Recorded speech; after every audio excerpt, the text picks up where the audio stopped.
Hi అండి, అందరికీ నమస్కారం. ఇవాళ ఫిష్ ఫ్రై చెప్తాను. 2 టేబుల్ స్పూన్ కారం, 1 స్పూన్ ధనియా పౌడర్, 1 స్పూన్ పసుపు, 1 spoon fish masala, 1 spoon garam masala, 2 table spoon ఉప్పు,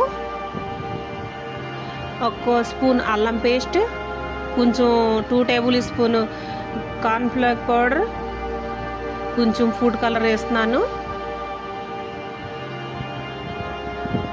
కొంచెం ఆయిల్ వేసుకుంటున్నాను.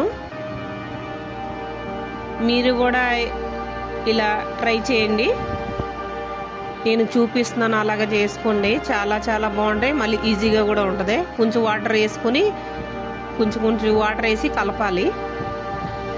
ఇదిగోండి చూడండి, నేను ఎలా మసాలా తయారు చేస్తున్నాను. నేనైతే ఇంట్లో ఎలాగే చేసుకుంటున్నారు, మీరు కూడా ఒకసారి ట్రై చేయండి. సూపర్ టేస్ట్ వస్తాయండి.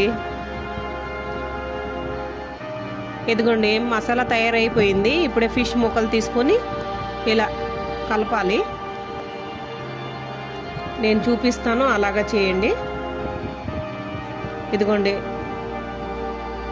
అలా ఫిష్లో మొత్తం మసాలా వెళ్ళిపోవాలి. నేను చూపిస్తాను, అలాగ చేసుకోండి. చేసి నేనైతే ఒక 1 అవర్ పెట్టాను. మీరు కూడా పెట్టండి, ఎందుకంటే మసాలా లోపల వెళ్ళిపోతే చాలా టేస్ట్గా వస్తాయి. నాకు 1 అవర్ అయిపోయింది. ఇదిగోండి చూడండి, ఆయిల్ వేడి అయిపోయింది. ఒక్కొక్క ముక్కలు వేసుకుని స్లోగా వదిలేయాలి. ఇదిగోండి చాలా ఈజీ మెథడ్ అండి, ఇంట్లో ట్రై చేయండి, చాలా చాలా టేస్ట్గా వస్తాయి. మళ్ళీ సెకండ్ రౌండ్ వేస్తున్నాను, చూసారా? ఇదిగోండి మొత్తం రెడీ అయిపోయింది. Fish fry ready. నచ్చితే లైక్, షేర్, సబ్స్క్రైబ్ చేసుకుంటే మర్చిపోవద్దు.